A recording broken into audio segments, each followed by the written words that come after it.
So, firstly, a warm welcome to everyone who has taken time to be present.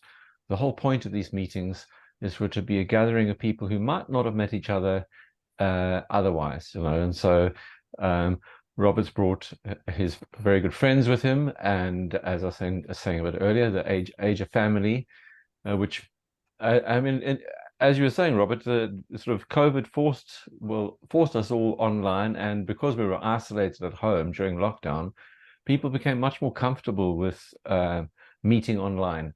And there's an AJA WhatsApp group where there was a constant socializing and constant chatting going on, which would never have happened under other circumstances, and it's kind Yeah. of transformed the dynamic in the society in a strange way. Well, not in a strange way, in a really positive way, I think.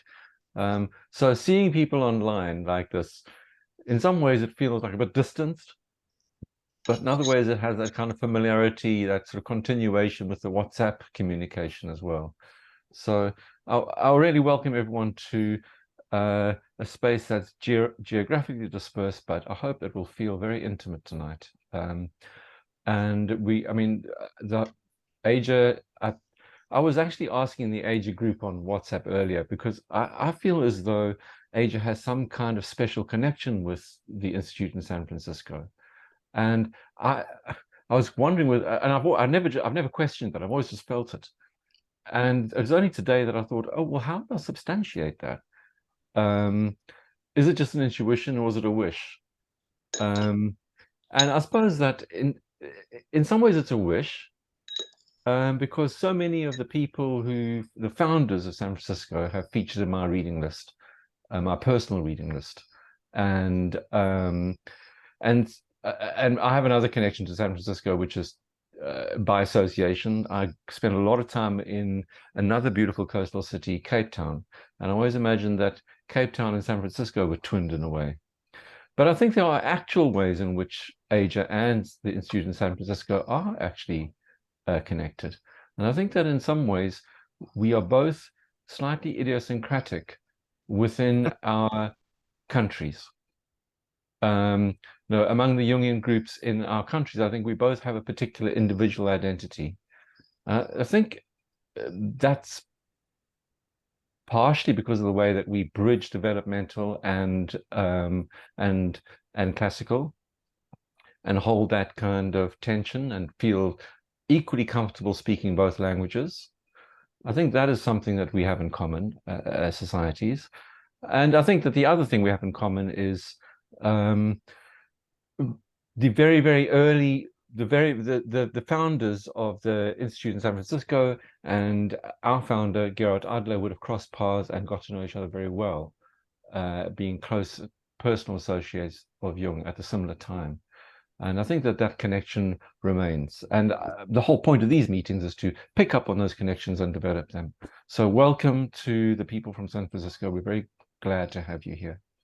Now, we're also very pleased to be able to, I was very glad to be able to ask Robert to speak tonight. And I'm pleased that, over two congresses, we've bumped into each other and, had some personal contact, which is a pleasure for me because before I met you, Robert, I actually picked up your book, which you're going to address the themes from tonight, Male Alienation at the Crossroads of Identity, Culture and Cyberspace.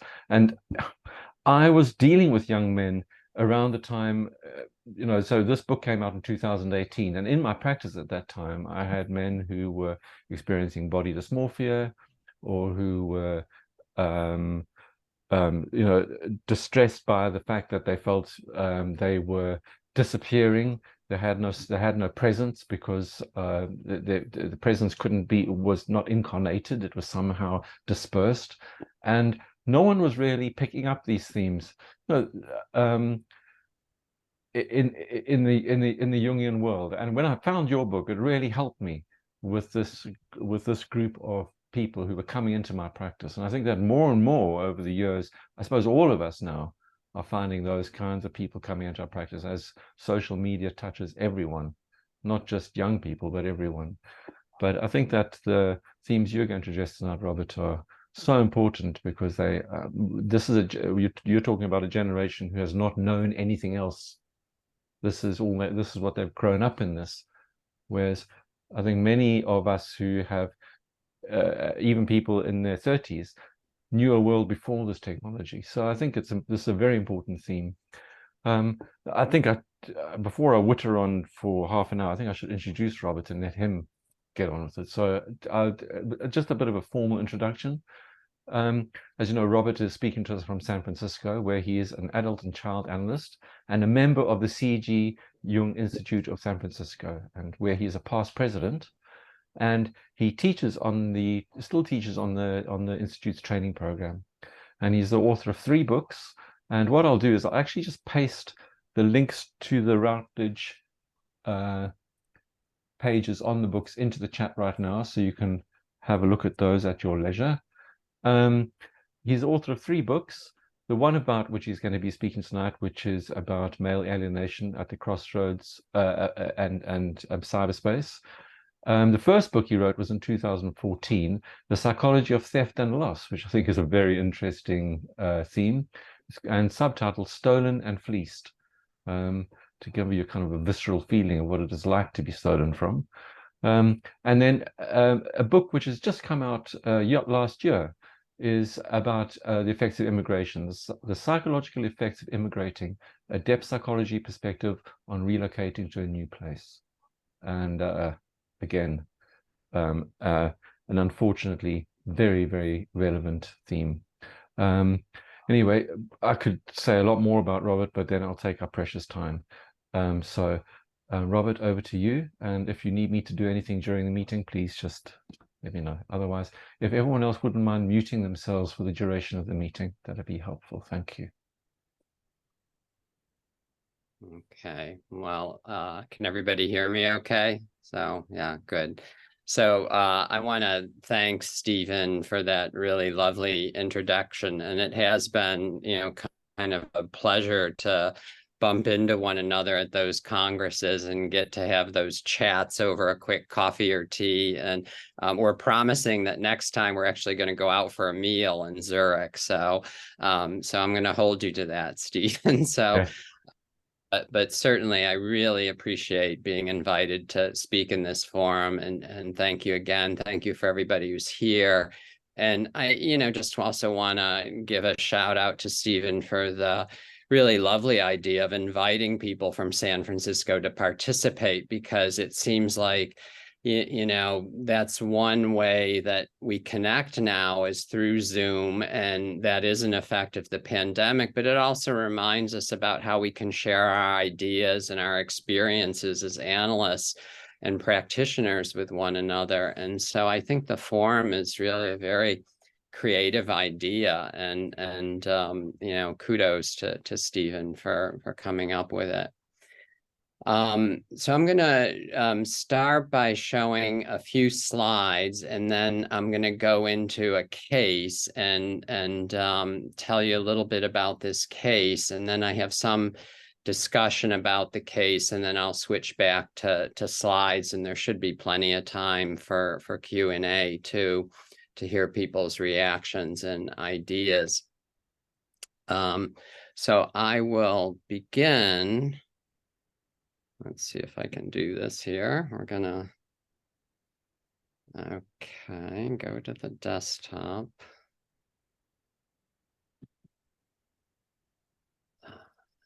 Oh gosh, okay. So for some reason, I have to, of course, modify my systems.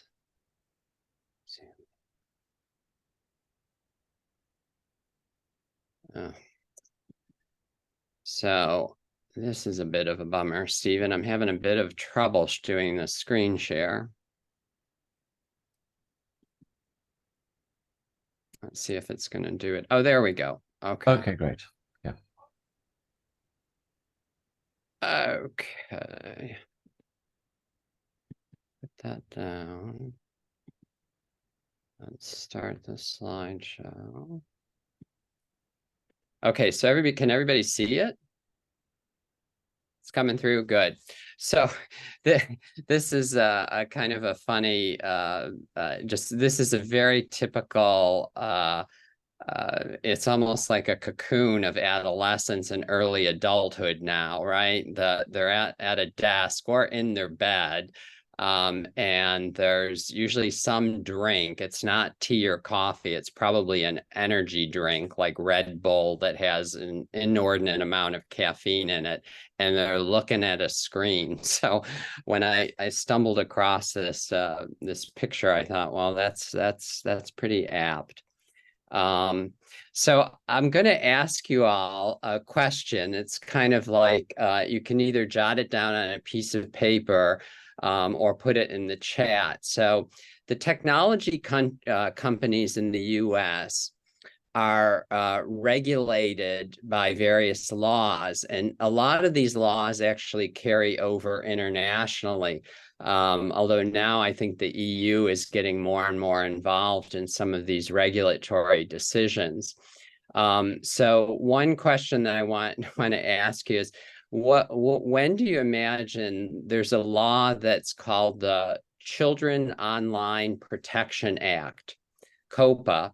When do you think that might have been passed? So this is the law that regulates the age of consent for children to go online and participate in video games, social media, anything really at all online. And so the age of consent in the US, which again, a lot of the platforms follow in other countries as well, the age of consent is 13. And so just I'll come back to this at the end, and we'll share our kind of ideas about when you think the law was passed and when it was passed. So this is just a little bit about current usage. So I looked this up in preparation for talking with you all today, and the main takeaway that there are a couple is that look at the teen screen use. That's almost 9 hours a day on a screen. Now, if you think that, school is maybe going to be 6 hours, if they're lucky, that's 15 hours. This is average, by the way. So there are people who probably use screens a lot less and people who use it a lot more. But 9 hours is a huge chunk, right? So the question about how that affects the psyche of adolescents and young adults, I think, is really a very important thing to be thinking about. YouTube is the most favored site, which is kind of interesting. And I'm going to talk about the example that I give is about YouTube. YouTube has an algorithm. These companies hire neuroscientists. They recruit, for example, at high-level universities in the US. I'm at the University of California, San Francisco, and I accidentally walked in on a recruitment fair probably about 5 years ago before the pandemic, and there were all these video game companies in the middle of the atrium of one of the main university buildings. And I thought, what are they selling their video games here for? And so I went over and asked someone, and they said, oh, no, this is a recruitment fair. And the reason they do that is because they want to keep people on the screens. And so they need to know what the current neuroscience is about how the brain works in terms of attention and cognition and affective generation to keep people on the screen. The other thing I'll call your attention to is that boys are spending more time on screens than girls. On a daily basis, it averages out to about 1.25 hours. So the question about whether or not screens are addictive, I think is really come up a lot. And you get this gets polarized, like so many questions. Or a lot of people in the tech industry and people who are pro-technology, I would say, will say it's a ridiculous question. It's not even a fair question. And so, I think we can talk about this in the Q&A, but You can look, there's it's called a mockumentary on Netflix called The Social Dilemma. And they interview some tech executives, many from the Bay Area. And what's interesting in these interviews is they're asked whether or not they allow their children to have a smartphone or a tablet. And almost all of them say no. And then they ask, well, what age would you allow your children to have a smartphone or a tablet? And almost all of them answer 14, 15. I think there's one who even said 16. So clearly they're marketing a product that they know has some effect on younger children because they're protecting their own children from having those products, access to the products. This has to do with the commodification of attention. This is now how a lot of the tech firms think about their platforms, that we have a limited amount of hours in a day. So those 9 hours that teens are spending on, that's a big commodity for them, and they want to grab as much of that as they can. They use intermittent reinforcement schedules, which, again, you're all probably have familiarity with. That's the gambling, that's the casino and reinforcement idea, that the person has no idea when they're going to be rewarded and what's coming next and at what interval. And so it keeps people looking and keeps people on the activity. The other thing that they do, and particularly YouTube does this, is they use an intensification algorithm. And what happens with that is that you might start out, let's say, I don't know, let's say you're interested in digging in your garden to see what the mineral content of the dirt and soil in your garden might be. Well, YouTube will then generate more recommendations. But again, remember, they want to keep you on the platform. And so they have to peak it in some way. Like, what would keep you looking into this topic? So they might throw up something about, some scientists who have done some exploration in their gardens. Well, before too long, I'm not entirely exaggerating, but you might end up on uranium mining. And so something about like sites on the dark web that might sell you uranium if you're interested. So it's this whole idea of like, how do you keep a person interested? And it really is a bit of a rat going down the rabbit hole. So the main thing I ask folks to consider when we're talking about this question of addiction is, we think about a lot of our different companies are regulated, right? So car companies are regulated; they can't put out unsafe products. Our energy industry is regulated; they're not supposed to pollute or dump their waste into our streams. So those are what economists call externalities. They're often not built into the cost of the product, but they are things that are generated in the production of the product that have negative social consequences, like pollution and environmental damage. Well, why wouldn't we use the same idea or concept when thinking about technology platforms?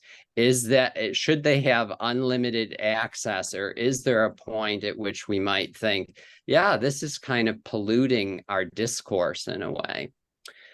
And then just a final comment here about this addiction thing. Parents have, I think, by and large, given up. There are still some parents who will say, okay, you only get the screen X number of hours a day. But they know, by and large, that it's a bit of an exercise, like Sisyphus, right? Pushing the stone or the boulder up the hill, because it's so easy to get online now. Kids will go to the library, they'll borrow their friend's smartphone or tablet. They have all these ways that even if they have a family limit, that they know how to game it. And so parents, I think, really feel quite worn down. And again, that would be like, if you think about a parent who's working in their garden and they find some waste there that's coming from a stream, Like they can't be the only person trying to clean up the stream, right? It has to be a community effort. It has to be a political and social effort. Okay, compulsive screen use. So when I think about compulsion, there's this wonderful quote in Mysterium, which is Jung's last great work. And I just find this quote. I mean, I've read Mysterium now at least 3 times, and whenever I go back, this is one of the pages that I settle on. So I'll read it, and it's there for you on the screen. Compulsion is the great mystery of life. It's the thwarting of our conscious will and of our reason by an inflammable element within us, appearing now as a consuming fire and now as life-giving warmth. So it's really a very kind of densely meaningful quote about something about that gets going in us that has to do with desire, but get out of hand, that it can kind of balloon in ways or snowball in ways that we're not even quite, we can get consumed by, and despite our best conscious intentions, don't seem to be able to stop it. So I think it's a very, very important quote. And so if you think about, how do people think about addiction in a behavioral sense, generally it starts out, so there's an interest, right, that can evolve into a passion, which often is then a habit. So the passion can become a habit. And then there's something about, well, when does a habit move into compulsion? And then when does the compulsion move into addiction? And so that's a kind of slippery area. And often those questions are based on, does it interfere with a person's daily life? Does it interfere with their significant relationships? Does it interfere with their ability to work and to learn? And so it has something to do with what's the degree of interference that arises from either the habit, the compulsion, or the addiction. So that's how it's often thought of in a behavioral, or we think about clinical way. And so just a couple of other ideas there about the fire that Jung's talking about. And how do we relate to the fire? And of course, the tricky thing with fires is that if they're not constantly tended to, we know there's a danger. We all know that. We learn that very early in life, and the danger is something about getting burned and or starting something that will turn into a contagion.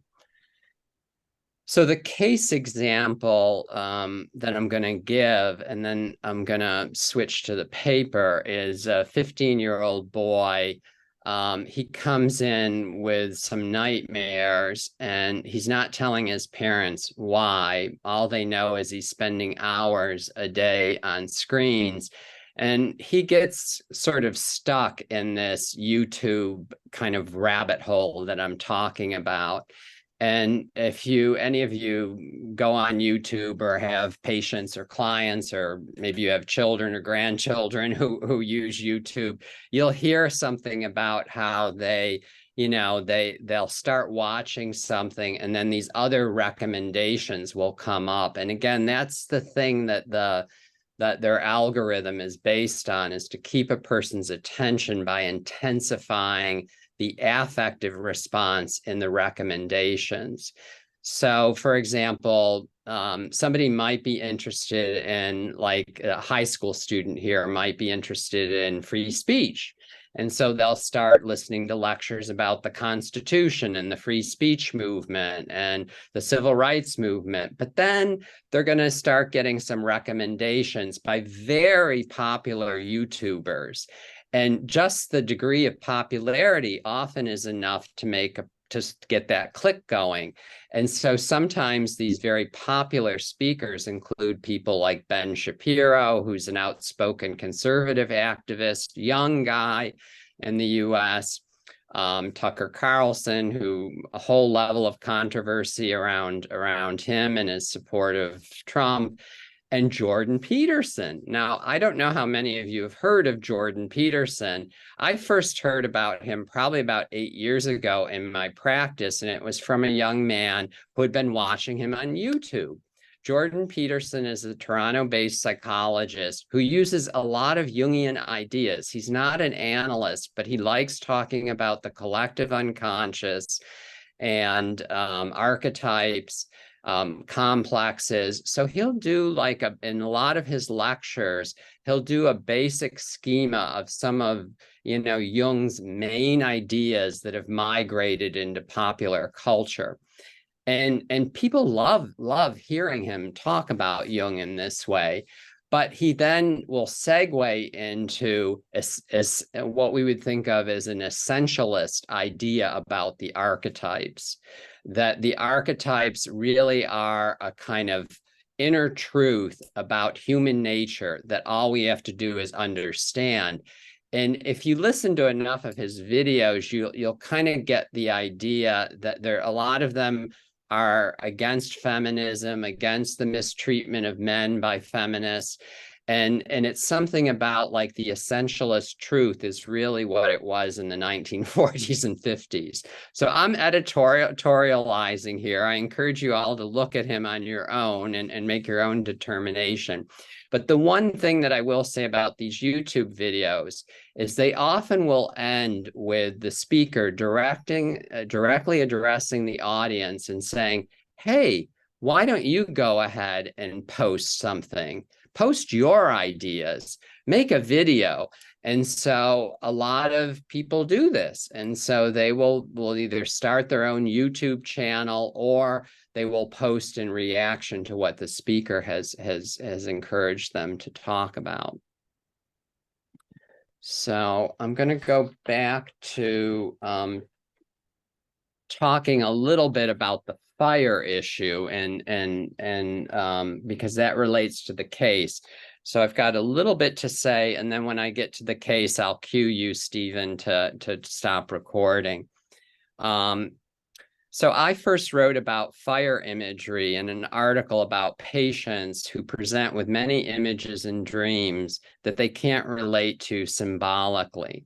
And at the time I wrote this article, I called this dissymbolic because I couldn't think of a better term. The patient I talked about in this article used a lot of projection and evacuation, and I felt intense heat in the sessions with him. And this led me to explore fire symbolism. Gaston Bachelard, who's a French psychoanalyst, wrote about the symbolism of fire in 1938, and he hypothesized that gazing at fire, so think again about Jung's quote here is what I'm asking you to keep in mind, that gazing at fire is largely what led human beings to explore their internal fires, and this awakened a need for symbolism in the human mind. He wrote, quote, sexualized fire is preeminently the connecting link for all symbols. Freud also wrote about fire as being connected to sexual impulses, whereas Jung explored fire in relation to alchemy, in which sulfur is often taken as a fiery element. So I want you to kind of think back to that quote from Mysterium where Jung wrote about fire as leading to this internal combustion within the psyche. And so if we think a little bit about that, and I'll read the quote again, compulsion is the great mystery of life. It's the thwarting of our conscious will and of our reason by an inflammable element within us, appearing now as a consuming fire, and now as life-giving warmth. So Jung is saying something about fire as being a motivational kind of element in the psyche, as well as a symbol for change, I think. He's commenting too on its potential to envelop us in an unquenchable desire, but it also can offer these nourishing libidinal connections when it doesn't get out of control. Adolescent desire, especially in boys, is often associated with conflicting tendencies of dominance, anxiety, connection, breaking through or breaking apart, and surrender. These can also be true for adolescent girls. Social media are nowadays a form in which adolescent desire is seen and pursued, but also expressed in ways that can be complicated and hurtful. Sometimes incidents on social media might show a boy's incipient burning desire for sexual and romantic contact with someone. Frequently, if he doesn't handle these sentiments when they're posted for others to see, he can feel rejected and embarrassed, a situation in which a burning desire suddenly flips into burning shame. Because the shame is public, an adolescent boy who has crossed a social norm by his postings or videos can be ridiculed. In English, so in our language, right, this is often referred to now as being canceled, which implies the person is removed and erased from awareness of their social groups. So the following case is going to show these dynamics, and I think will help us see the burning capacities of desire and shame.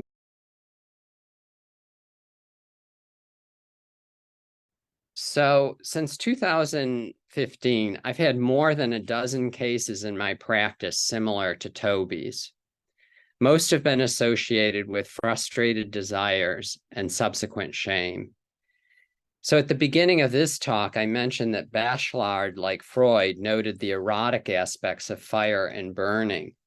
Adolescent desire ignites like a flame, and it can quickly become an overwhelming passion that is consuming, like Jung said in his quote.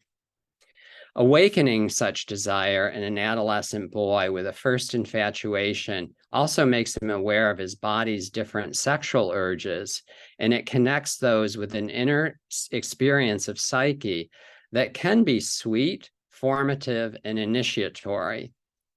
But Toby described the excitement, so going back here, Toby did describe an excitement he felt dancing with the girl who showed interest in him, the anticipation he felt when he texted with her, and the animation he felt when they met for a date.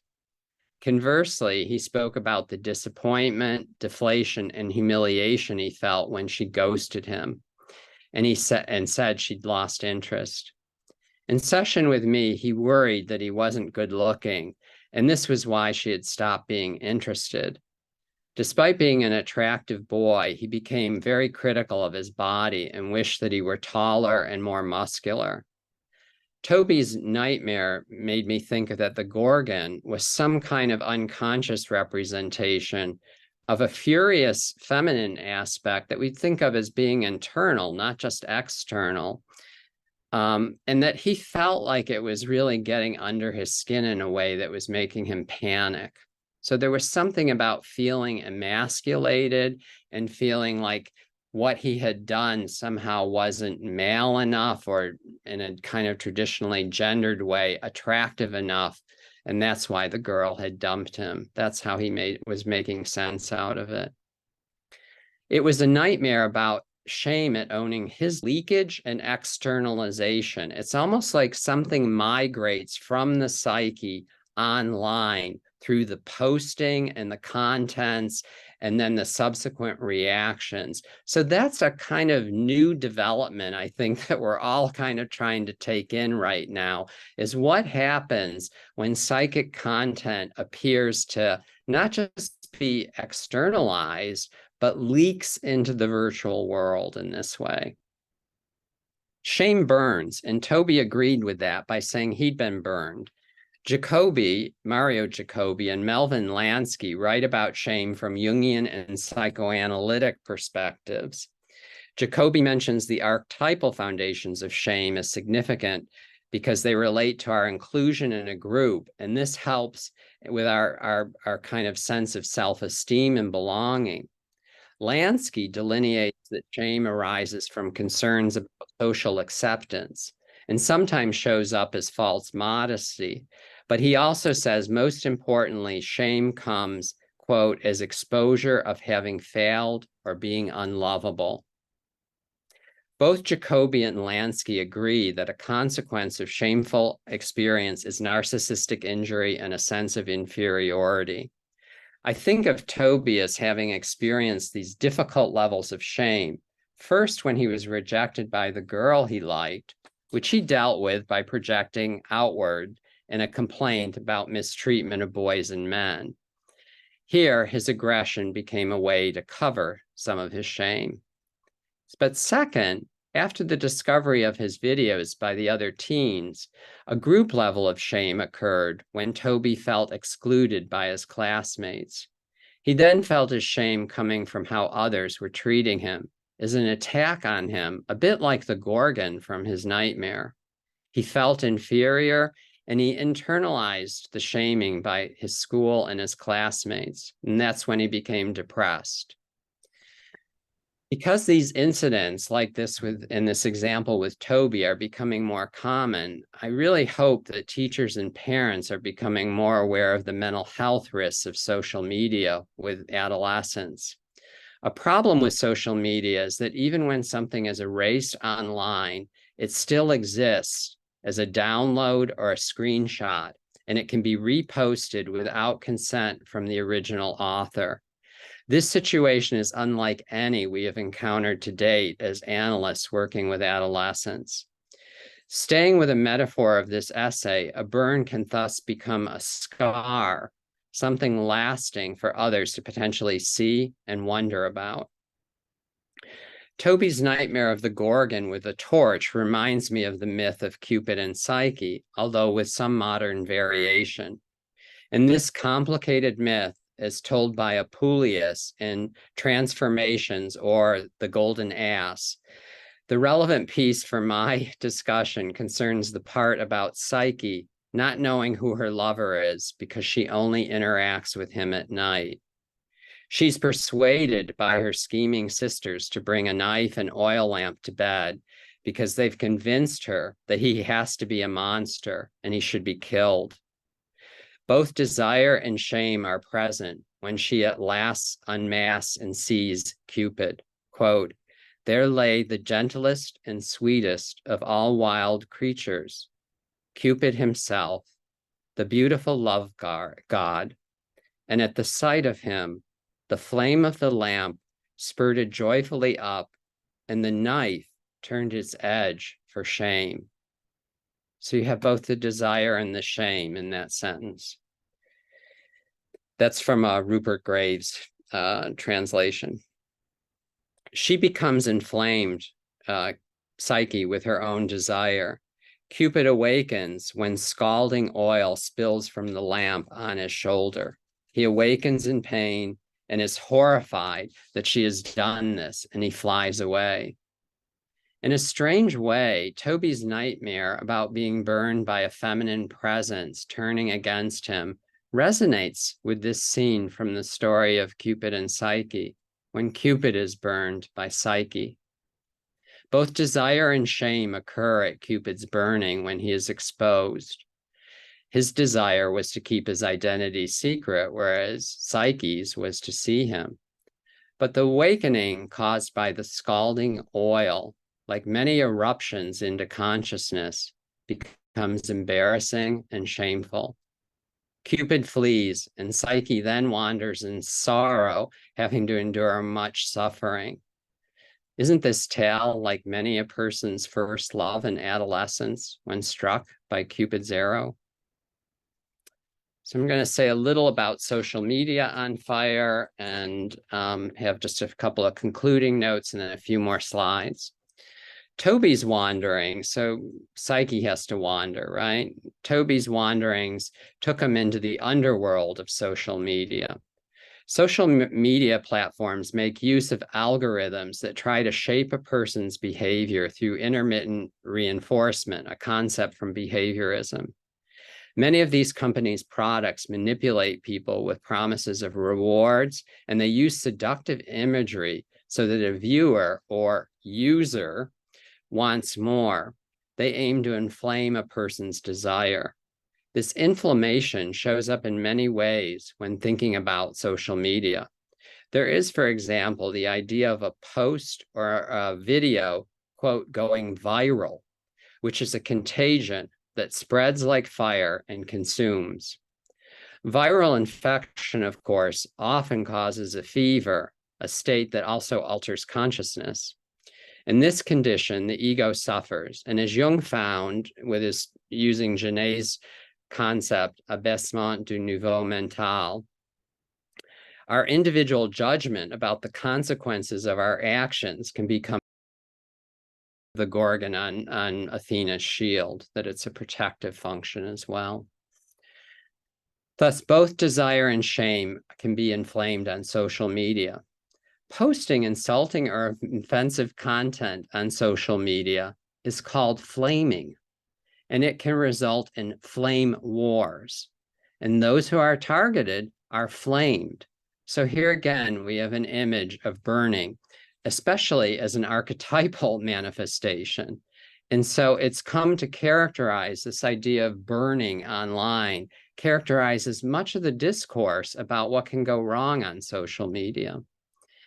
In interpersonal context, because an interpersonal context is lacking online, it would be much more likely, right, to get immediate feedback in a real world social interaction. If there's less ego available, this can lead to problematic archetypal activations, like in Toby's case.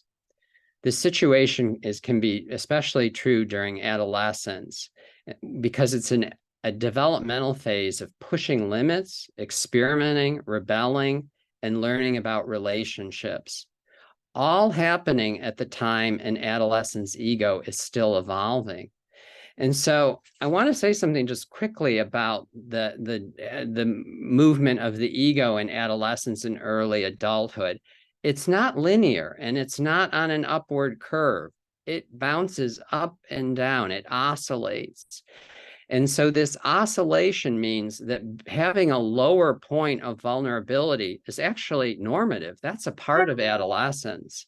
And so I think that's kind of important to keep in mind, that it's not just that each stage is kind of going to take the person to a higher level of ego development. It's really jagged. After 18 months of intensive therapy, Toby's emotional state was better, and that he was no longer depressed, and he was spending much more time with his male friends. He was able to tell me by then that he had felt humiliated. He used that word when the girl he was pursuing rejected him by ghosting him. He also platforms had affected him. He used the word subconsciously, but he meant unconsciously. So he had some appreciation that he had been influenced by spending so much time on the screen. These steps seem to contribute to Toby being able to individuate as an adolescent boy in the digital era who knew what it was like to get burned online, scalded into awakening like Cupid. So I'm just going to make a couple of concluding notes. So as I started at the beginning, compulsion is quite a mystery, and certainly desire can drive it. Experiences of shame can also cause a person to try to master them or deny them. And often that's through fantasies of control, triumph, and contempt. That's often how boys will seek to deal with shame. And so those three things are what Melanie Klein referred to as the manic triad. So I'm going to say them again: control, triumph, and contempt. Online posts can mimic omnipotent fantasies, especially about revenge. The inflammation of desire and shame on social media contributes to regressive psychic states in adolescents when they feel hurt and in emotional pain. Much of human experience of being on the internet, of being a user, I'm going to use the air quotes again, sets us up for magical thinking because of cyberspace's possibilities for fast action, its endlessly stimulating stream of images, and it affects something about our capacity to relate. Interestingly, the word user applies not only to people using online platforms, such as video games, social media, streaming, pornography, shopping websites, but also to drug addicts. Compulsion, whether driven by desire or shame, often goes hand in hand with magical thinking. Fire, as well as burning, have mostly two-sided aspects, can be destructive and creative, harmful and inspiring, leveling and opening, arousing and engulfing. Adolescents, thankfully, want to feel a fire inside themselves so that they can learn about passion, their sexuality, their bodies, and making intimate connections. Along this path, being burned is also an initiatory experience and part of adolescent growth.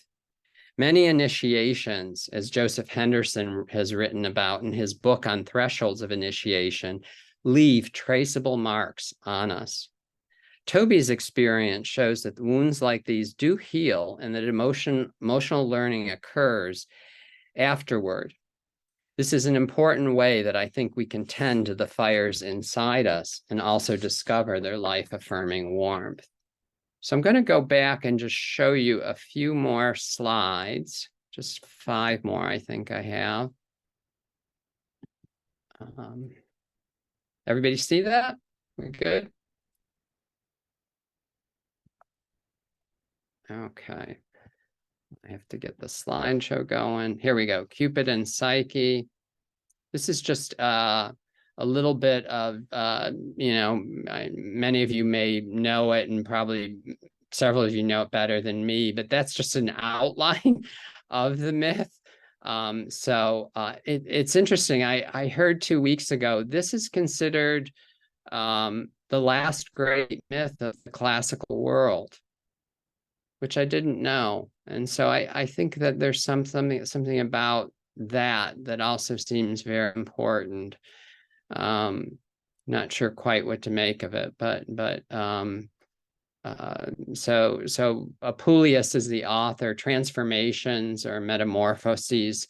And so you get a little bit of the sense here of the story. It's a bit of a family drama, a love affair, and then this kind of initiation, really, trial by, these trials that are assigned by Venus. So I think there's something about Cupid and Psyche that's really a good tale for what happens on social media. So, when she's banished, that's a little bit like being canceled. The scratch of the arrow is a little bit like the virality that we are going viral. The envious friends, of course, that's being trolled, which is another new take on an old fairy tale thing that's come up. The spilled oil, of course, the flamed that I told you about earlier. The trials that a person can go through online often have to do with dealing with shame. The underworld is often very readily available online. There was so much hope, right, when the internet was launched about 30 years ago, that it was going to help, and it has, with knowledge and all these other things, but we see that it also does have an underworld. And then redemption, something about getting back and being able to recognize that what happens online is really qualitatively different from what happens in the real world. This is a picture of the wedding of Cupid and Psyche at the Farnese Gallery in Rome. And so Cupid and Psyche are on the far right. So it's the nude man with the woman in the yellow kind of dress that she's wearing there. They're turning, looking at one another, and this is the happy ending. They're being married, and she's becoming immortal. So Zeus is sitting to her left, and he's receiving it's like a kylix. It's a platter or a little cup thing of ambrosia to give to her.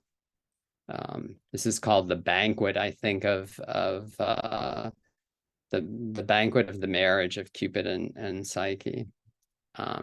So I spoke about this again, no need to really kind of belabor it here, but gives you a sense of some of the factors that come up.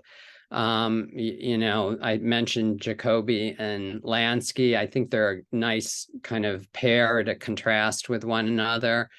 And then, I think at the bottom there, you can see like this fear of being canceled. It's really about public shaming. And this again is something I hear about almost every week now. And it's really, kind of taken off as a phenomenon in the adolescent psyche and as an anxiety. So for example, that something will be said that will be misconstrued, or that if they do say something that maybe is said in fun or in jest, but has a little bit of an edge to it, that there isn't a way, a kind of a natural way to make amends anymore. And so that it's just really a very different kind of charge to these things. So I told you I was going to talk about apocalypse as part of the title, and so I have to say something. So a lot of what, there is something about adolescence, this fascination with destruction and creation, and I think it's not an accidental thing that a lot of video games are set in these apocalyptic scenarios. The games that Toby played, for example, were pretty much in line with this. So one way to think about this again is like something that predates the internet era, is just think about the popularity of the horror genre and horror films for teenagers, or how many of the horror films are based on teenagers getting together on Halloween night, that kind of thing. And the idea of being able to rise up again from the apocalypse, I think that's a part of this jagged thing I was telling you about ego growth. It's also about probably the self and the psyche in adolescence, that it's up and down. And there's this idea of like, yeah, are you going to make it? And are you going to be able to get to the other side? And it is a bit like a resurrection when people finally feel like they've made it into adulthood. So I use Anzu a lot. I'm not going to say a lot about him, but I think that the main reason I'm showing you this slide is he has a lot of Jungian ideas, and he was a French psychoanalyst in the 20th century. He died in 1999. He, I think, trained with Lacan, but broke with Lacan. And so he has a very interesting history. He worked a lot in dermatology clinics. And so he really has an interesting idea about the psyche as being like skin. And one of the things he writes about is that when this kind of skin ego or wrapping of the psyche is damaged, that it's natural for us to, if we can't repair it, to look for a substitute container. And so one of the things, I think is interesting is to think about what happens in cyberspace as being a little bit like the search for a substitute container. And so that it is a person trying to mend something in some way, but of course it's got the underside of all those, things we talked about the commodification of attention that the person might not be completely conscious of going on as well. So just again, like this sounds very negative, and I guess in some sense it is about what happens online. I think of these things as risks. And so, it's not by any means like, no way to predict, right, that any of these things are going to happen. I do want to say, like, there are many positive aspects to being online. We're online right now. We're able to connect in a way that we wouldn't have been able to connect even 15 years ago. And there's something about that that's really wonderful. The pandemic has really, I think, brought home the importance of access to the virtual and digital world, right? That's a way to educate, that's a way to work, that's a way to exchange ideas, to meet. It's convenient. It enables distance learning. It's an educational tool. And so I think there's just so many positive things as well. I have to develop a kind of maybe a separate slide saying, and what are the good things? And so these are just some risk factors for adolescents. And, these are from the US. So, but the two I would call attention to is that suicide is the second leading cause of death among 15 to 24-year-olds. And of course, unfortunately in the US, homicide is the third. And every day, 16 young people die from suicide. That's those are really troubling numbers.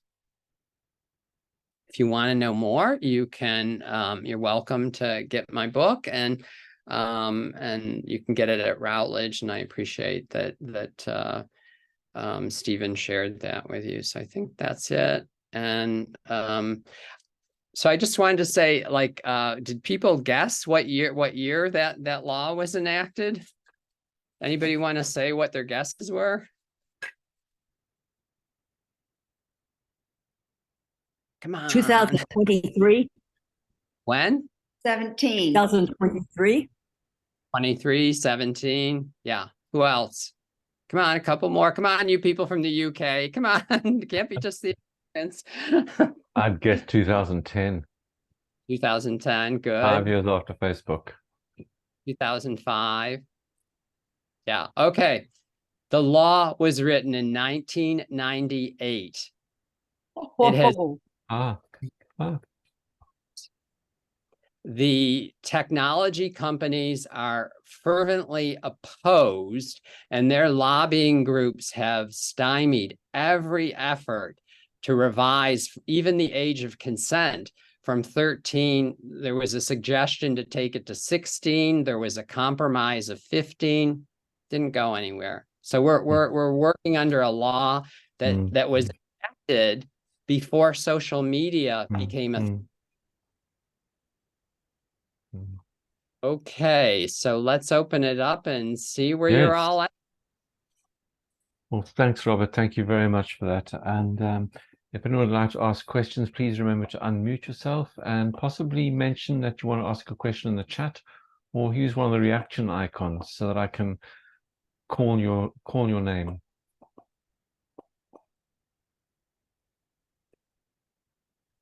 I suppose I have a question just to get the ball rolling. And at the beginning, Robert, you mentioned that you spoke about about attention, and attention and compulsion.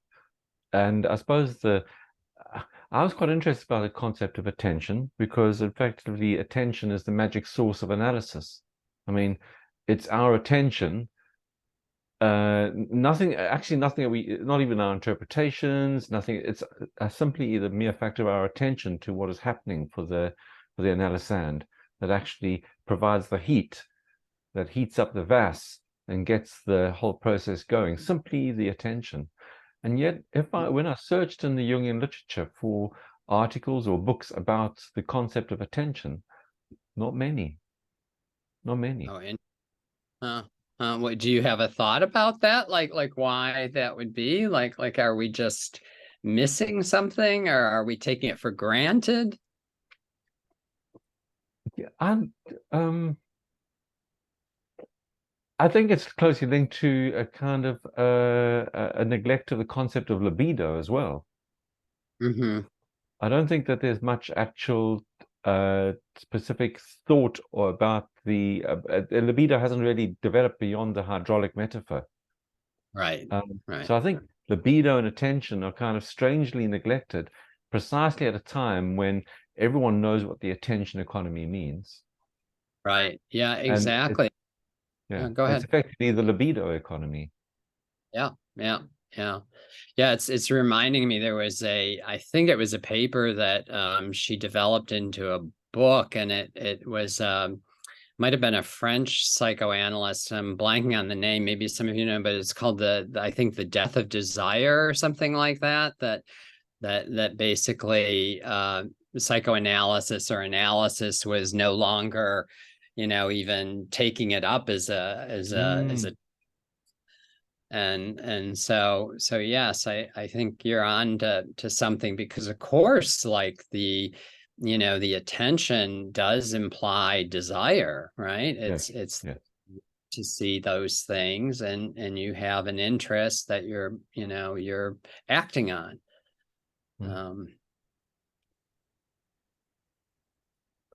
Cecilia, remember to unmute yourself. Perfect. Yes. Thank you. Thank you, Robert. The first thing I wanted to say, which is a very shocking thing, is just how familiar the case you presented felt. And there you are in California. And I can tell you the very same situation that you've described has happened, in my own kind of family circle, and especially what you said about school exclusion happen and had equally negative effects, and so alongside this, just kind of thinking of as adults we need to take responsibility. They are on the receiving end of the society that we have created. And one of the things that I've noticed, I am stepmom of a teenager, is that the texture of the community around school is also a victim of technology. So, for example, all the parent-teacher meetings are now online, and there is never any school events that the parents are invited to. So as a community of parents, children, teachers, we're never in the same room. And so there's a very subtle way that you pick problematic behavior. And a lot of what you talked about, in the end, experiencing reject and shame is, kind of typical adolescent theme. But the problem is that they are not quickly enough picked and talked through and processed with others and with adults and within the community. Sorry, there's a lot to say. It's obviously something that is very very current in my own life. But one of the things that goes with that is just the speed at which everything goes, and the rabbit holes, right? And you might have heard of Andrew Tate. Is that a name you've heard in California?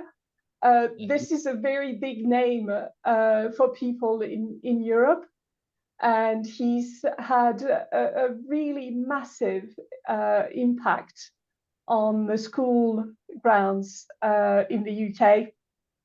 And the speed of this was just so amazing that all these kids were caught in the Andrew Tate narrative before anyone adult realized.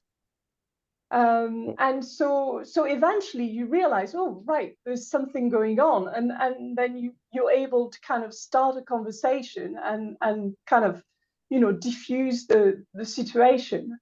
But actually it went so quickly that it just bypassed a lot of the kind of the safety nets that you might like to put in place against kind of very extremist kind of narratives.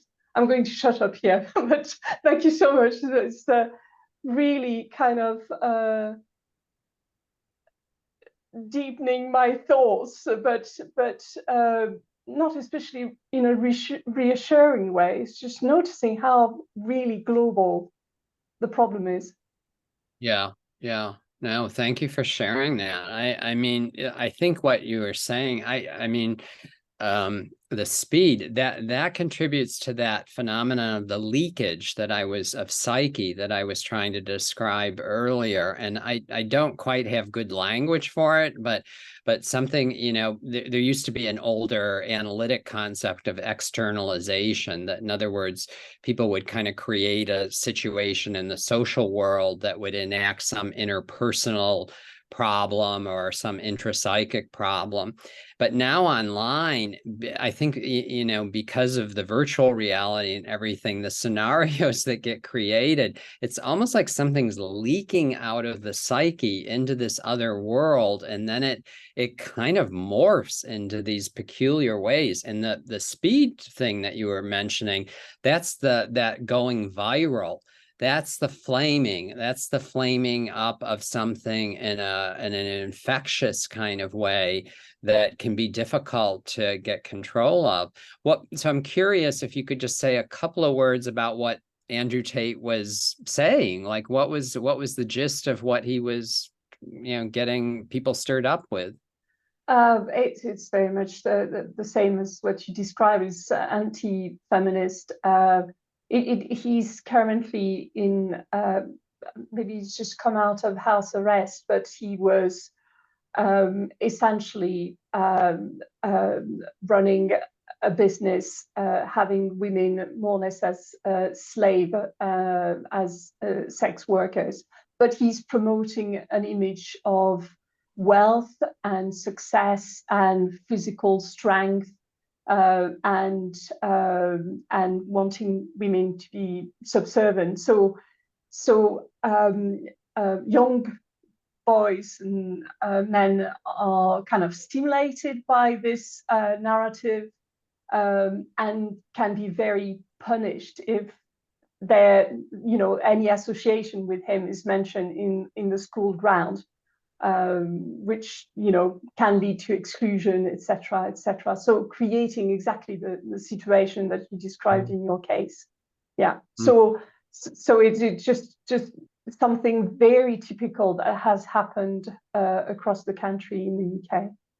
I mean, it really does seem there is a dynamic that you described, Robert, of young men feeling victimized. And I think Susie Spradlin has a question about scapegoating. Susie, if you'd like to unmute yourself, perhaps you could. My sense is that girls and boys deal with it differently. Girls talk about it more among themselves. Boys internalize it and get more and more angry. And that led me to remember that so many of our mass shootings have happened with young men who report having been scapegoated. So, Rob, do you know what's your response to this? Yeah, I mean, that certainly is true. I think, it's kind of interesting to think about what you're saying, because there used to be that old, I remember when I trained in the 80s, there was a developmental seminar, and somebody was talking about, latency age boys and girls, and said, oh yeah, the girls learn to internalize everything and the boys externalize it. It's kind of, not true, but that used to be an old line of thinking. But I think what you're saying is more to the point about like affective responses, and it has something to do with, almost like it's called I think like in some of the psychology literature, they talk about masculinity as an ideology, and that there are different ideologies. And one of them that's more traditional is that males are supposed to be restrictive around their emotional expression.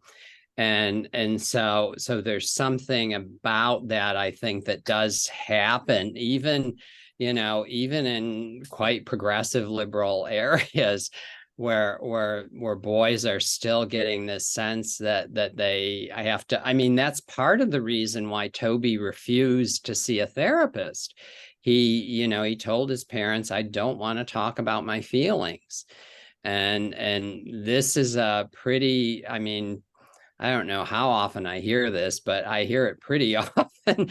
That parents will say, well, he was telling us he doesn't want to talk about his feelings, kind of thing. And so they're still getting, teenage boys, I think, are still getting, and probably a fair amount of it is from online platforms, this traditional masculine ideology about, anything feminine is dangerous.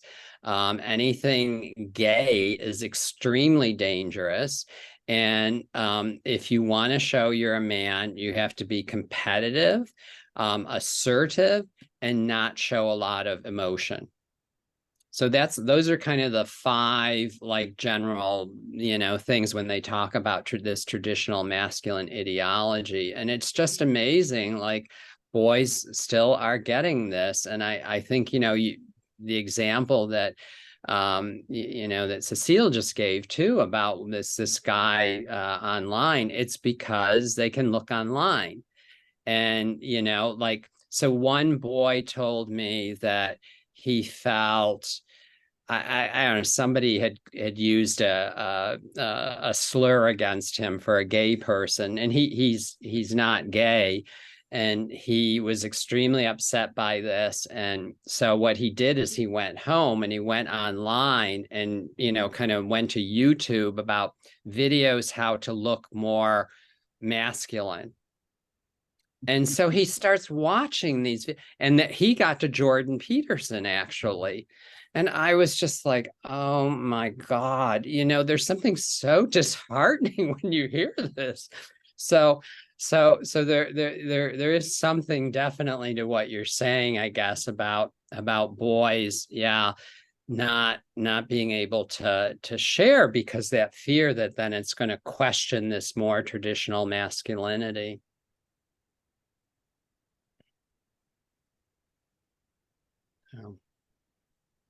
American girls talk, and they talk to each other, and it's not always, supportive, and can be scapegoating and painful, but they do talk.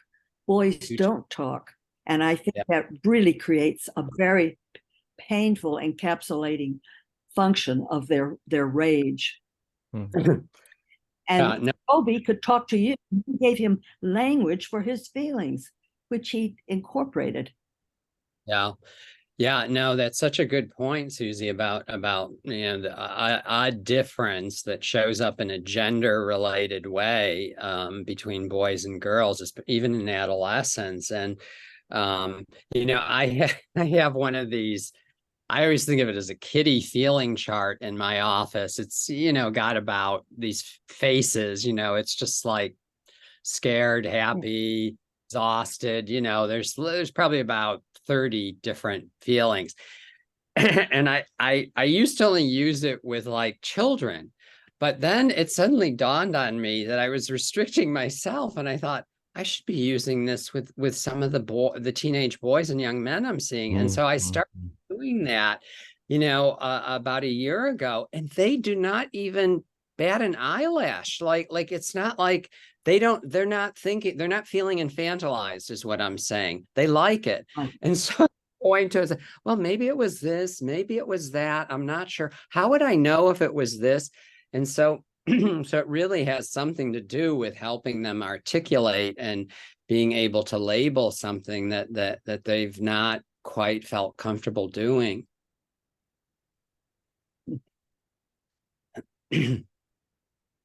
There is another interesting point to something that Cecile had mentioned that I wanted to circle back to, which is the whole YouTube video. So one of the things I've said in many of my parent collaterals around when this issue comes up is, have you watched the videos?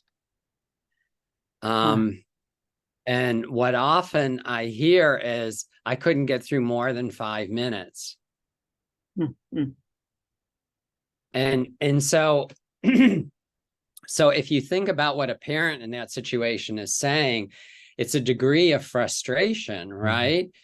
They're voicing. And so what I often find myself trying to do is not just empathize with the frustration, but say like, well, okay, yeah, I get like you're really turned off and frustrated by what the video is saying.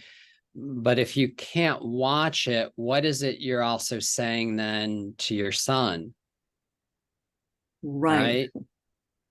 And so sometimes that has motivated some parents, and then they'll come in and tell me, oh, that was awful, or but they'll watch more of it. But you have to, something about like almost like an abdication. And I think that's where parents feel so worn down by trying to, kind of set limits around screens.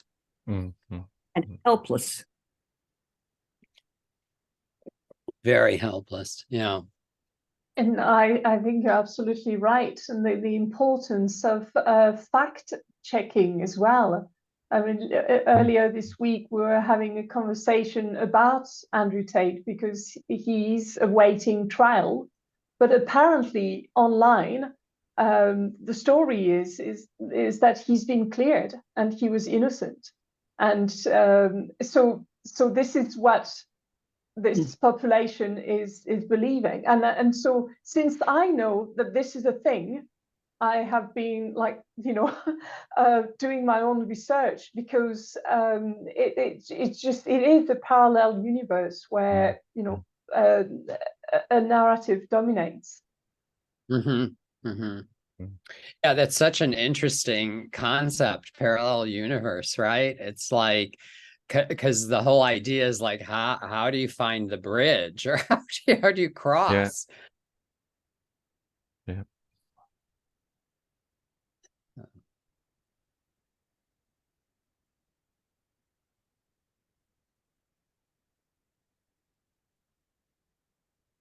I suppose the answer, in some ways, that question itself is something that you have to bear the frustration that there is a parallel universe, that the other person does not agree with you or lives in a different world, and not to try collapse that.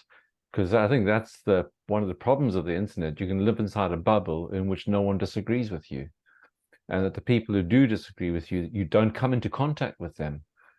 You can live right next door to them, but you're reading online, you're getting different news sources. Your Facebook algorithm kind of keeps certain content away from you, and effectively you live in a world where everyone agrees with you, and the people who disagree with you must be mad or bad. Yes. Yeah. And don't you think, I mean, as I'm listening to both of you, like, don't you think it also says something about how we deal with otherness? Yes.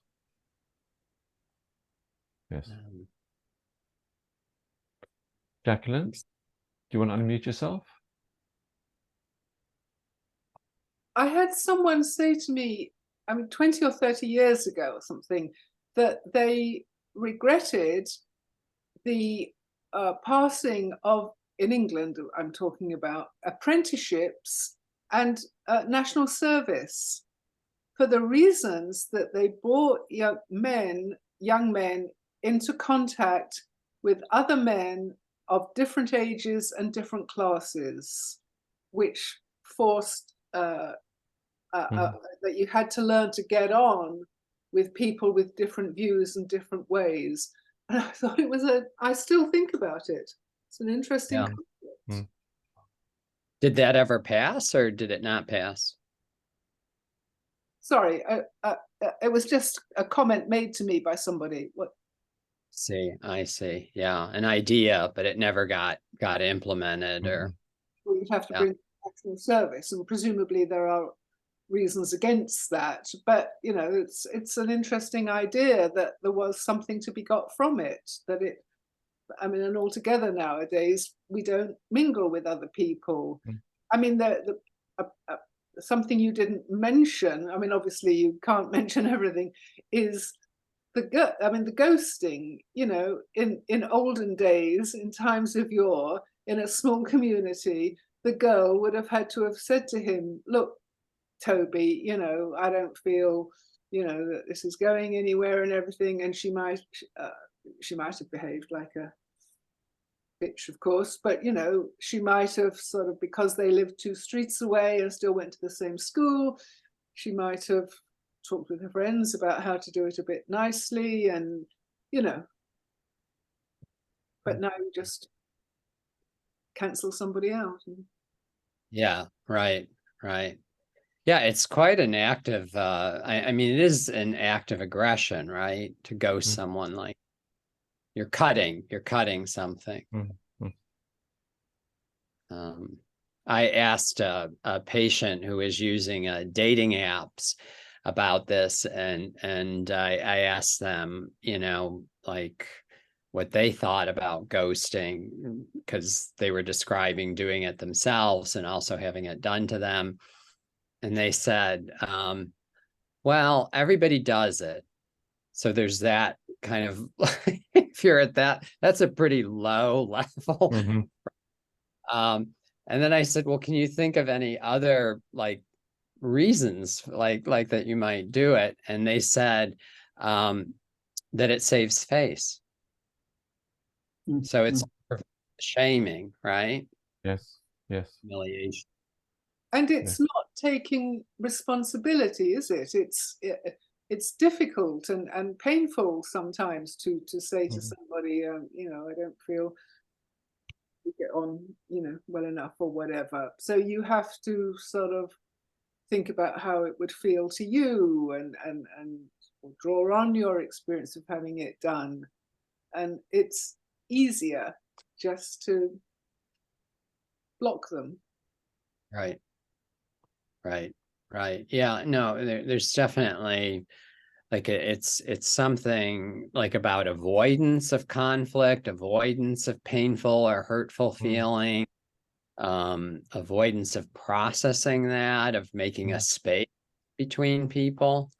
I often like think of like I don't know how helpful an idea it is actually, but sometimes I used to think of online. I think this is a little too simplistic, but that it really is much more two-dimensional. And that, you know, in the real world, like you were describing, if they went to the same school or lived near, there would be that kind of three-dimensionality to their existence. And so that there'd be more crossing, right? And so the person might then feel like, oh yeah, like I probably should say something, or I want to say something, or it would be helpful to say something. Yes. I think Angela, Angie, you have a question? I saw your hand go up. I just watched The Six Wives of Henry VIII.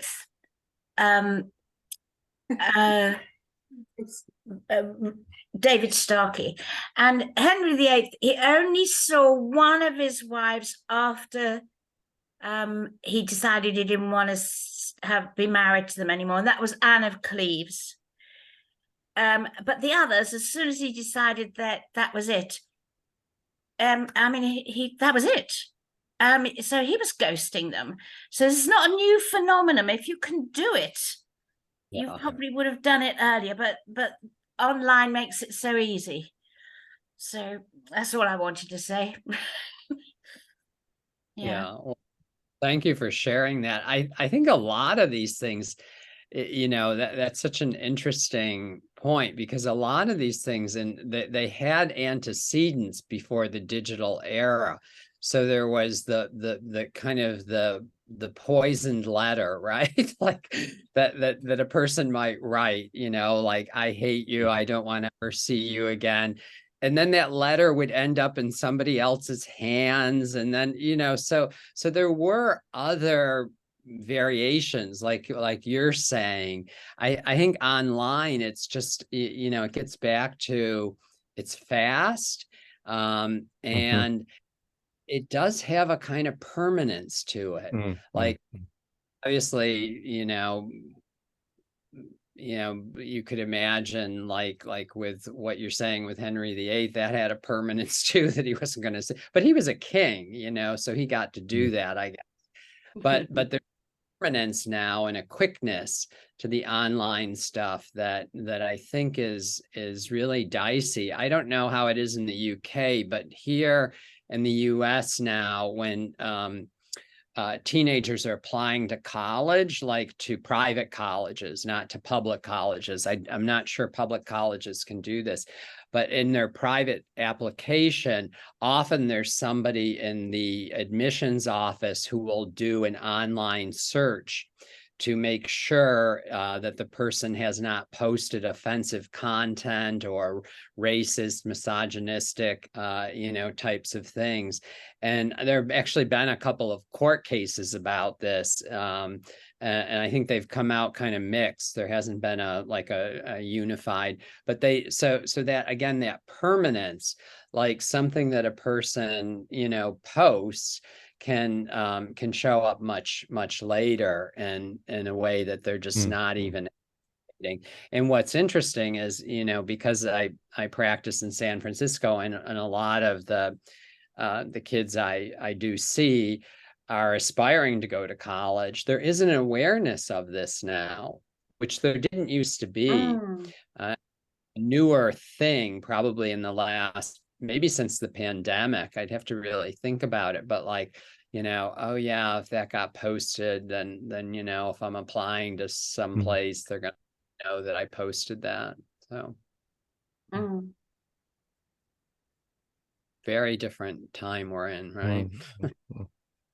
Yeah.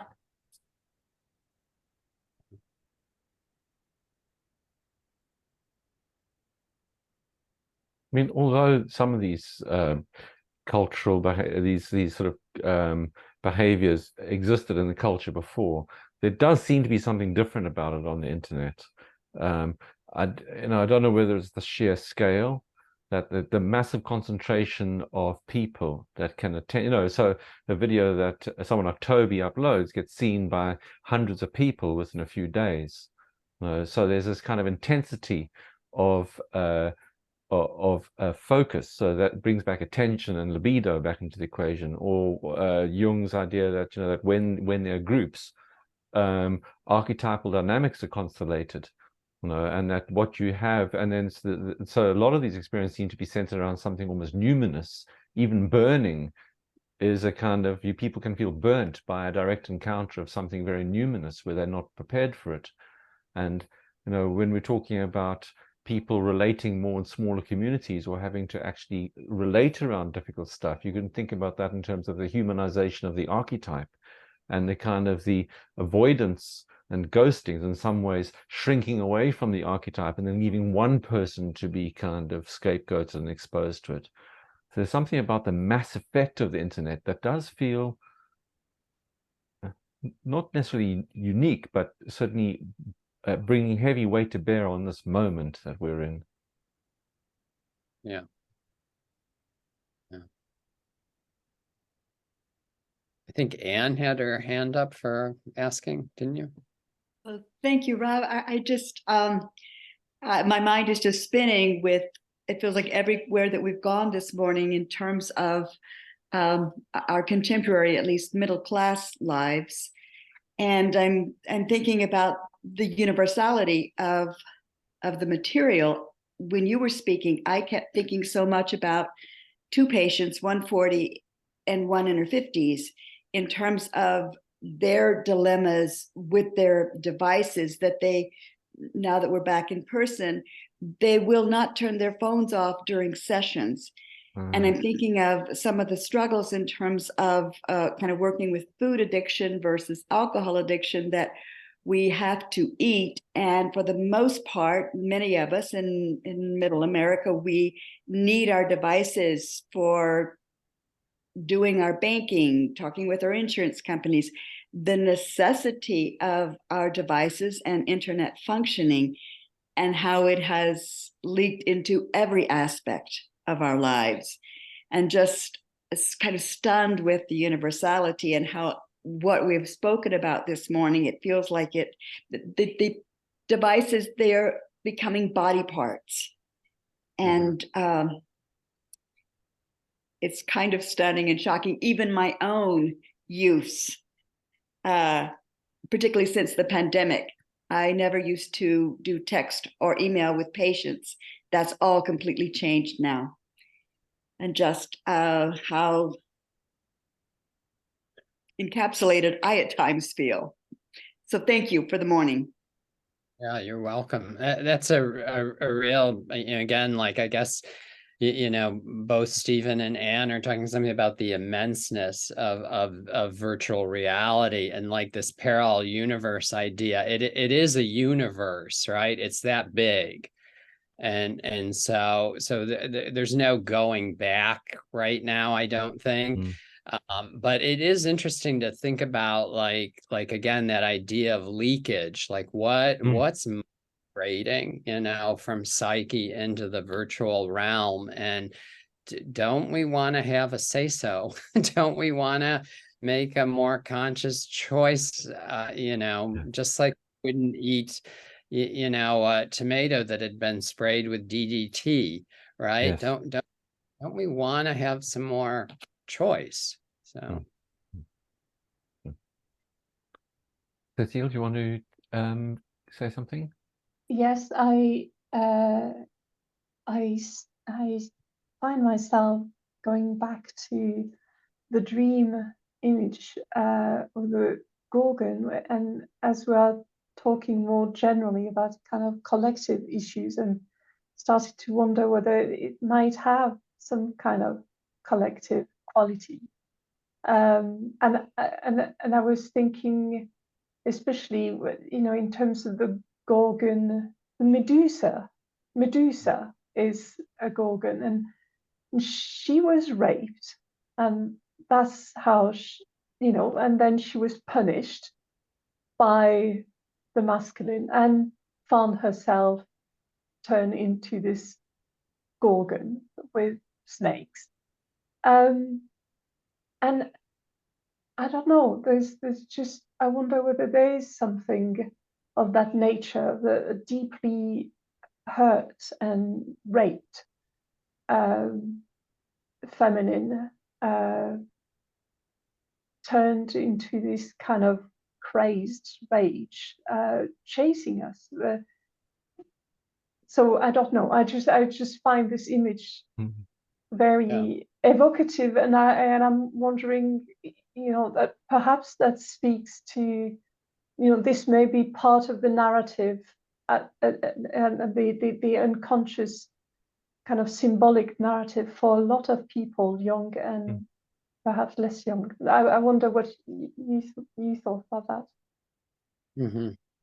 Yeah, I mean, I think it's a fascinating comment, just the dream. I mean, it is something about like a kind of feminine that's coming back and wants to assert something. And so I think, again, it's just interesting, like, because he had been hearing all these videos that were by these guys, and I think were really they weren't just anti-feminist, they were probably misogynistic. And so his mind was kind of polluted almost. And so it was almost like she's trying to say something about, hey, wake up, like don't happen. So I actually, even though he was frightened, I thought, well, good. Like I was like, I didn't say that. I did, don't get me wrong. Internally, this is a good image for him to have a dream. He needs to wake up. I think, I can speak about it in that way, but I think what you're alluding to is, in a bigger, broader sense, don't we all need to wake up, Well, Rob, we're coming up to the 2-hour mark, so I think on that note that we should all wake up. I think that's a good place to end. Do you have anything you'd like to say in conclusion, Rob? No, thank you all, and thank you, Stephen, because it must be 2 a.m. now, and I hope you haven't been drinking coffee. I hope you can just make your way to bed and go snooze fast. Well, thank you everyone for being with us this morning and this evening. I think it's been a real we've experienced the intimacy of the internet, but also we've experienced some of the kind of the danger of it, and I think it's good to bear both in mind So thank you again, Robert. Thank you everyone from San Francisco for joining us, and thank you people in the UK. Thank you, Rob. Thank you. Thank you very much. Thank you very much. Okay. Good night, everyone. Good day. Thank you for